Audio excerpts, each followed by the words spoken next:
Então, por gentileza, abra sua Bíblia em 1 Coríntios, capítulo 1. 1 Coríntios, capítulo 1. Quero ler com você os primeiros 9 versículos.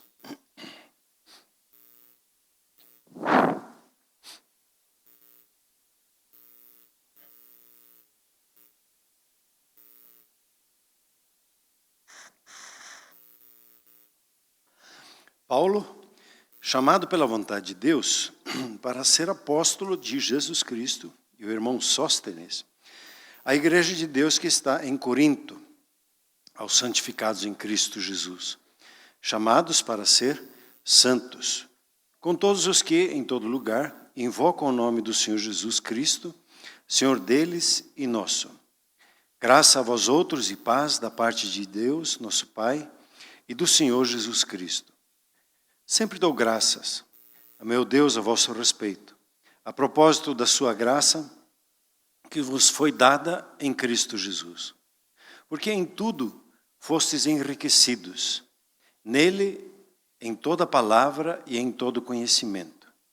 Assim como o testemunho de Cristo tem sido confirmado em vós, de maneira que não nos falte nenhum dom, não vos falte nenhum dom, aguardando vós a revelação de nosso Senhor Jesus Cristo, o qual também vos confirmará até o fim, para serdes irrepreensíveis no dia do Senhor Jesus Cristo.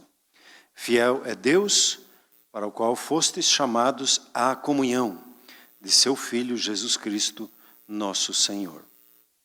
Amém? Pai, obrigado pela sua palavra e pelo seu ministrar em nossas vidas. Recebe, ó Deus, a gratidão e o reconhecimento do nosso coração.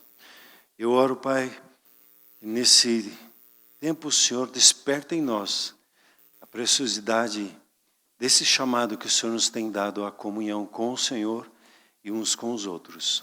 Amém. Amém?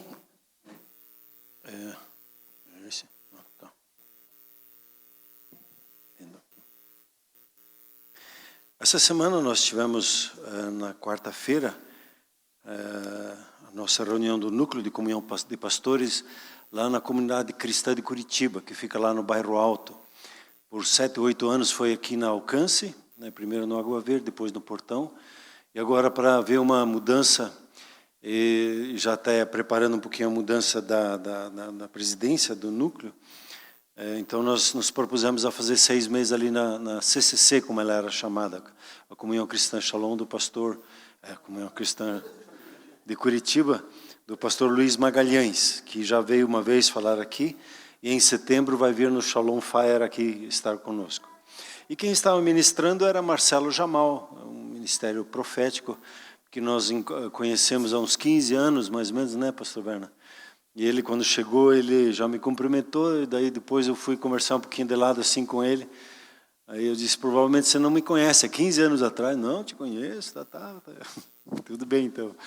E ele ministrou aos pastores, e a ministração dele foi em cima da vida dos pastores, nossa, assim. E algumas das coisas que ele falou de, por exemplo, um pastor, ele, em vez de estar na adoração, ele pode se distrair fazendo coisas. E não está ali na adoração.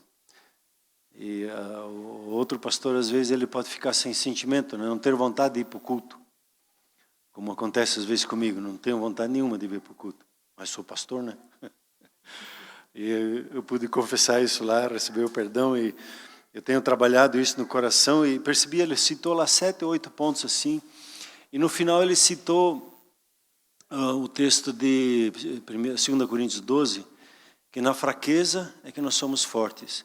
E em vez de fraqueza, ele usou o termo vulnerabilidade.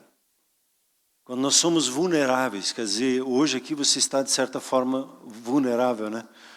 Eu estou olhando, né, para o Sérgio está me olhando, eu estou olhando lá para o Henrique está me olhando, vocês estão se olhando um ao outro, e parece que não vou me distrair no meio do louvor, a gente está olhando um para o outro, fica um pouquinho vulnerável. Por quê? Porque a gente está acostumado sempre, toda a vida, a sentar lado a lado. No carro, senta lado a lado. Alguns no restaurante sentam lado a lado, não sentam de frente um para o outro. E vai no cinema, sentando lado a lado. Chega na igreja, senta lado a lado. E eu percebi também nas ministrações com casais que muitas vezes os casais não conversam olho no olho. A gente a gente recebeu uma dinâmica de pedir para os casais sentarem joelho a joelho e olhar um no olho do outro. A ministração de joelho a joelho, né? E a gente não tem muito esse costume de olhar nos olhos, né? A gente fica vulnerável. E nesse processo que nós estamos aí, que eu convidei especialmente os apacentadores, na próxima rodada em setembro, preparar melhor, convidar toda a igreja para um tempo de jejum, mas nós estamos aí em 10 dias de jejum. Estamos fazendo jejum de frutas e legumes, o jejum de Daniel, né? E por 10 dias Daniel fez, e nós estamos fazendo por 10 dias. Começamos dia 1º, vamos até o dia 10. E convidei especialmente os homens para vir, os apacentadores, para vir às 6 da manhã, para vir orar junto aqui. Então nós estamos aí, algumas mulheres também vieram, nós estamos em 5, hoje estamos acho que em 7, 8, tendo um tempo de oração. E eu percebi que esse processo de jejum, como todo jejum, ele vai enfraquecendo a gente, deixa a gente mais vulnerável. E eu percebi, Deus começou a tratar no meu coração de expectativas erradas. De como eu olho muito para pessoas e tenho expectativa em pessoas. E Ele me ministrando, pare com isso. Eu quero que você tenha a sua expectativa centrada em mim, não em pessoas. E é natural, a gente sempre trabalha com pessoas, a gente espera, a gente olha e delega e confia e já fica esperando, olhando. E é um desafio essa questão de ter um equilíbrio certo, de trabalhar com pessoas e não ter expectativas voltadas assim em pessoas, apesar do trabalho em si traz. E fiquei uns 2, 3 dias, ainda estou no processo de quebrantamento do coração, de tirar expectativas em pessoas e colocar minha expectativa no Senhor. E eu percebo que quanto mais eu percebo essa quebra, ou se me tornar vulnerável, é que eu percebo que eu tenho uma comunhão maior com Ele. E quando me torno vulnerável diante de vocês, falando das minhas fraquezas, pode ser que um e outro diz, não, o pastor é fraco, então eu vou procurar um outro que é mais forte. Existe o perigo? Existe. Mas eu percebi que a igreja se fortalece quando ela entra na vulnerabilidade, quando a gente pede oração para o outro, quando a gente abre o coração dos nossos medos, dificuldades. E assim como você, eu tenho os meus medos, assim como você tem os momentos de ansiedade, assim como você, eu percebo que eu começo a mexer muito com as minhas mãos, assim, eu olho para a minha mão, o que está acontecendo? Para com isso, né? Calma, calma. E a gente se torna vulnerável, a comunhão aumenta. Eu percebi isso na história da minha família, que no tempo que ela veio para cá como imigrante, todos tinham pouca coisa, quase nada, só a trouxa de roupa. Fugindo do comunismo, tiveram que deixar tudo para trás. E chegaram aqui, o que acontecia na comunhão entre eles? Um ajudava o outro. Aí eles receberam uma doação e várias famílias juntas tinham uma vaca só para onde eles podiam tirar leite para ter comida. O que acontece? Você é fraco e você precisa um do outro. E quando nós começamos a tornar forte, começa a enriquecer, cada um a gente se afasta um do outro. E a comunidade se perde. E quando nós nos tornamos vulneráveis, quando nós abrimos o nosso coração, como a gente diz para o grupo familiar, aí acontece a verdadeira comunhão. E outro momento que eu tive foi esse do exército, né? E no processo Deus vai nos levando e ministrando o coração, né? Da importância de abrir o coração, pedir oração por coisas que talvez o outro se acha, mas o outro vai rejeitar, não vai valorizar. É um problema meu, eu tenho que me resolver. E você lutar sozinho é muito difícil. Quando a Bíblia é muito clara, carreguem as cargas uns dos outros. Olhe um pelo outro, cuide um do outro. Não deixe ninguém sozinho. Fique de olho, um cuidando do outro. Porque na nossa fraqueza é que nós realmente construímos igreja. Não é quando nós estamos tudo bonito e forte e um mais poderoso que o outro. O poder de Deus é na fraqueza, né? Então, no meio dos medos e das minhas lutas. E a nossa transformação acontece no momento desses momentos de comunhão com o nosso Senhor. Veja que precioso ouvir o testemunho do Thomas. Como nos une quando a gente escuta assim o Thomas falando isso, e vocês como família, como é precioso ouvir a Graça dizendo, puxa, tenho falado isso, e você com seus filhos tem conversado sobre isso, né? Já fica o desafio, puxa, se eles fizeram, também posso fazer. Como é importante, não adianta nós sermos tremendamente ricos, abastados, termos tudo. Os nossos filhos irem para o inferno, ou nós irmos para o inferno porque o nosso coração se apegou a coisas. Não vale a pena, né? Os nossos valores é buscar em primeiro lugar o reino de Deus e a sua justiça, esses valores eternos, e trazê-los para dentro da nossa casa, vermos que Deus é fiel e Ele nos chamou para algo sobrenatural, a comunhão de seu Filho Jesus Cristo, nosso Senhor. O Jamal, ele falou um outro ponto que eu estava lutando comigo mesmo, assim, às vezes você fica assim, será que eu estou certo, não estou certo? E a gente vai orando sobre isso, sobre algumas coisas que Deus fala conosco. E o Jamal, daí ele disse assim, eu escrevi um livro e ele ficou muito grande, ficou 300, 400, 500 páginas. Aí ele decidiu dividir em 3, demonstrando e falando como é importante a experiência. A experiência na fé. E ele ele escreveu primeiro um livro na sua experiência com Deus, sua experiência como igreja, né? A sua experiência como família. Ele trabalha essa questão da importância da experiência. Se você olhar da experiência que os nossos filhos tiveram aqui no Acampa Dentro, que experiência foi essa? Valeu os R$49 ou não? Só para escutar a história do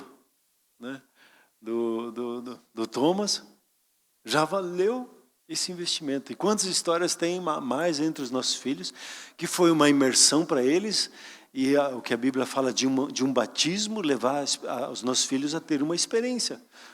Lamentavelmente, as coisas custam, né? Tem que pagar pela água, pela luz, tem que pagar pelos brinquedos, pelas coisas que foram preparadas, faz parte do processo. Que coisa maravilhosa ver o Tobias tendo uma experiência, ouvindo a voz do Senhor Jesus na boca do irmão. Tem preço? Aqueles R$300 que foram pagos lá, é demais para uma coisa assim?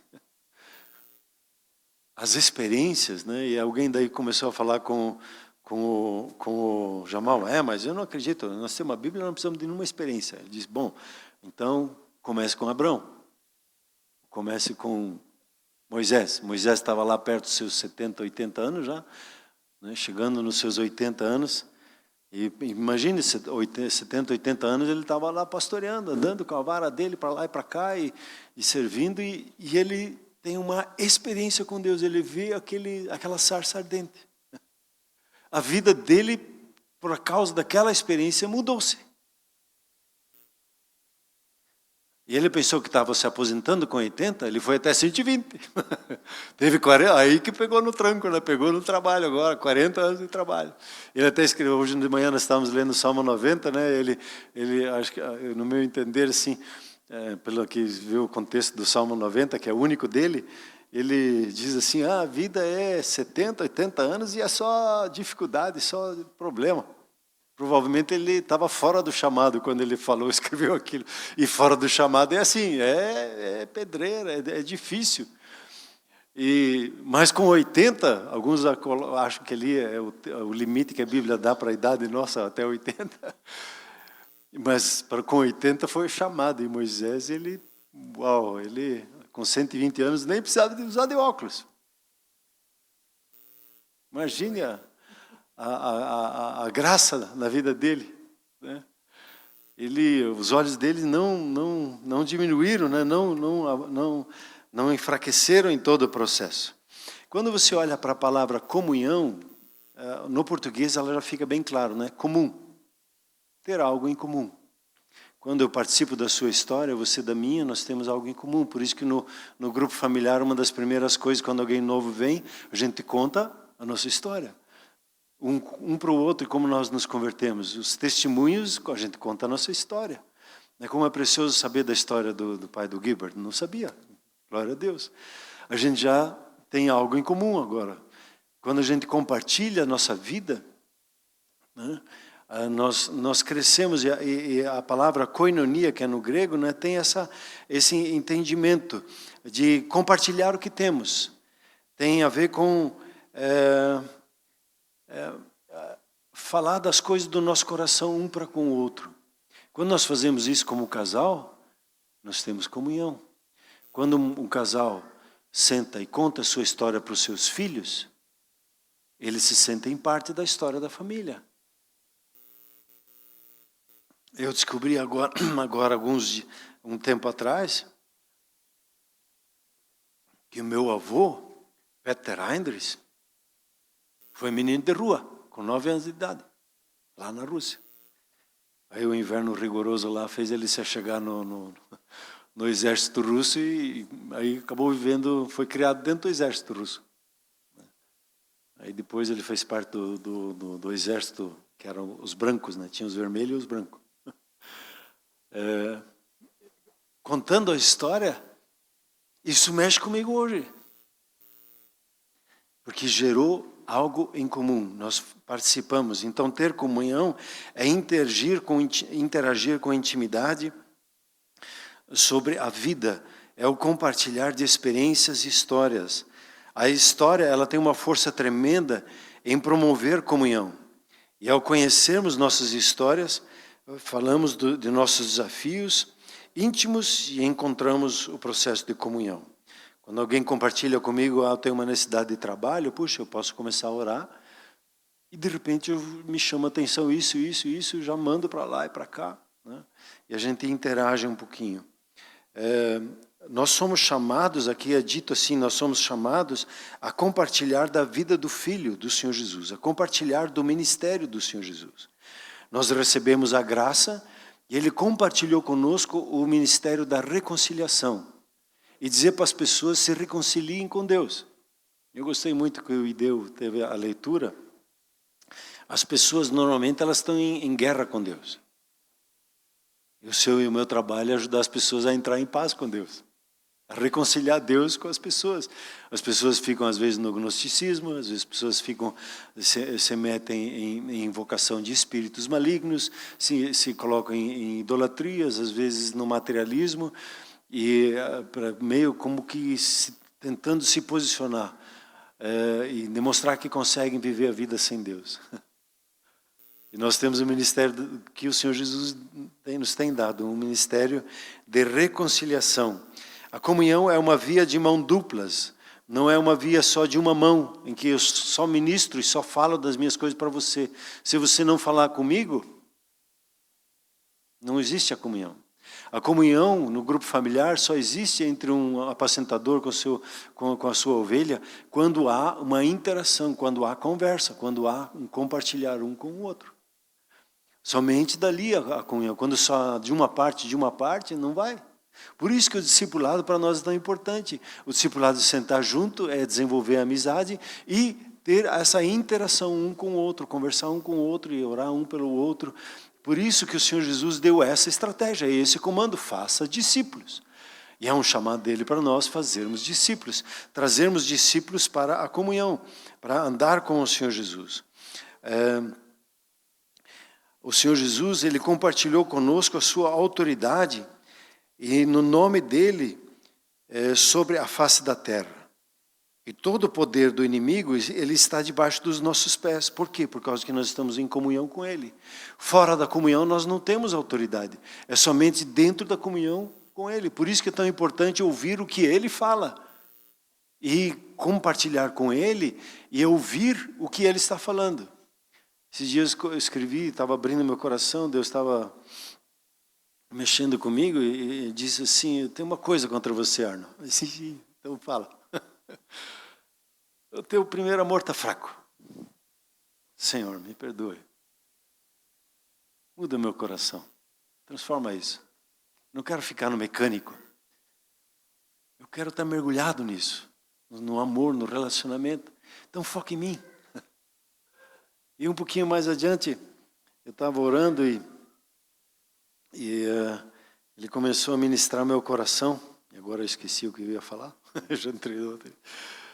Ele começou a ministrar meu coração e a importância de compartilhar com ele. E aí eu compartilhei com ele, Senhor, meu desejo, a minha expectativa de 40 anos é de ver sua glória manifesta no meio do corpo da igreja. Senhor, essa é uma decepção profunda que eu tenho no coração.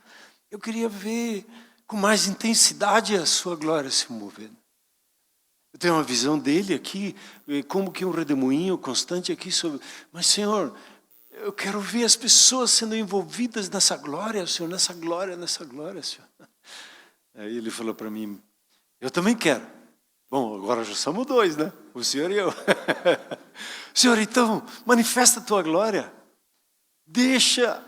Esses dias nós lemos lá o derramar de Atos 2, né? O derramar do Espírito. E estava lá no exército lá e... Senhor, derrama, Senhor. Eu lembro uma história que me tocou de anos atrás de Charles Finney. Charles Finney era um advogado e ele tinha uma coisa assim com ele que era muito distinta. Ele chegou um dia ali a fazer uma campanha numa igreja, daí levaram ele para uma fábrica de costureiras, né? Sabe aquelas figuras antigas que tem as mesinhas, tudo ali, e as costureiras lá tudo costurando, e ele entrou para conhecer a fábrica do amigo. E quando ele entra na fábrica, as costureiras começaram a chorar, se quebrantar, se arrepender. Senhor, é isso. Não é que nem o Chapolin disse, isso. Acontecia com ele que ele passava de trem numa cidade, aquela cidade, havia uma comoção naquela cidade de arrependimento. Senhor, o que precisa acontecer para que o Senhor nos use de tal forma? O que adianta a gente ficar motivando, encorajando um ao outro? Vamos lá, vamos ser fiel. Mas eu quero mesmo é a manifestação da glória que transforma o coração, que nos vira do avesso e nos coloca no trilho. A glória dele. Eu vi um testemunho de um pastor aqui em Curitiba, que ele estava lá no supermercado, lá olhando lá o rótulo, lá olhando que ele ia comprar, olhando o preço. E um senhor passou por trás dele assim, o cara ele olhou para ele assim. Quer dizer, perguntou, o que você tem? Isso é isso. E a manifestação dele em nossas vidas, isso é a igreja. A igreja, até a provocação de a gente sentar hoje assim, é de entender que a gente está em torno da mesa. Né? Eu estava lendo no meu doutorado, lá terminei os meus primeiros 5 créditos, vencei 30, né? Mas 5 já venci. E ele falou ali uma frase assim, a igreja evangélica, ela colocou o púlpito no centro. Tem outras denominações que colocam a mesa no centro. O púlpito fica de lado. Às vezes até o púlpito fica lá em cima, assim. A gente fica estranhando por quê. Porque a igreja descobriu a força da palavra, então coloca a palavra no centro. Mas Deus coloca a mesa no meio. A mesa que vai trazer a revelação da palavra. A comunhão, ela acontece quando nós compartilhamos de experiências. Eu tenho orado a Deus, Senhor, nos dá experiências de arrebatamento no céu. Mas eu não quero ir sozinho. Eu quero ir com você. Ter essa experiência. A oração nos cultos, para mim, é que o céu desça, ou a gente suba, a gente, sei lá, tem uma experiência com o céu se manifestando em nossas vidas. Isso gera autoridade, isso gera comunhão, a experiência. O que acontece? Estava ministrando lá, aniversário de Vitimarsum, né?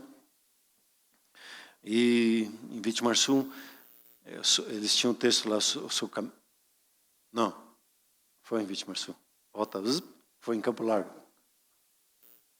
Sou o caminho, a verdade e a vida. E se a gente é muito cabeção, a gente quer ficar discutindo verdade. O que outro disse, tal. E não é o caminho de Jesus. Primeiro ele diz, entra no caminho. Para entrar no caminho eu preciso fazer o quê? Negue-se a si mesmo, tome sua cruz e venha. É voluntário. Mas eu preciso ter uma experiência de negar-me a mim mesmo, dos meus achômetros, do que eu acho, do que o outro disse e não disse, antes de conseguir chegar na revelação da verdade. E aí o fruto é a vida. Eu preciso ter as experiências com o Senhor Jesus. É o que ele fez com os seus discípulos. Foi levando eles de experiência em experiência, e nas experiências vão ensinando. Como já ministrei aqui, quando Jesus diz, faça discípulos, como? Batizando e ensinando. Batizando é levando a experiências, a imersões profundas em Deus. Você pode experimentar Deus, ter visão aberta. Você pode ter a revelação da palavra, Deus pode usar você para cura, Deus pode usar você para libertação. E aí você pode ser usado por Deus para ter experiências profundas e às vezes sem entender. E aí vem o ensinamento. Primeiro o batismo, depois o ensinar a guardar. Daí, o que aconteceu? Foi comigo assim no batismo do Espírito Santo. Eu só entendi depois, muito tempo depois. Levei tempo para entender o batismo do Espírito Santo. Eu falar em línguas, a mesma coisa. Eu tive a experiência depois, me batendo um pouquinho para entender o que tinha acontecido comigo. E Deus quer nos levar para a comunhão, para essa experiência de vida. Nós fomos chamados para isso, em Deus. E a minha oração é para que a gente experimente isso juntos. A vida eterna, o Senhor Jesus, ele diz lá em João 17, quero concluir com esse texto. A vida eterna é essa, 2 pontos. Que te conheçam a ti, como o único e verdadeiro Deus. E a Jesus Cristo a quem tu enviastes. E a palavra conhecer fala de um relacionamento muito íntimo. E conhecer a Deus não se conhece no cérebro, na mente, se conhece no coração. E aí a mente acompanha, vocês já viram no semestre passado como ministrei. Amém, queridos? Vamos nos colocar em pé, por gentileza?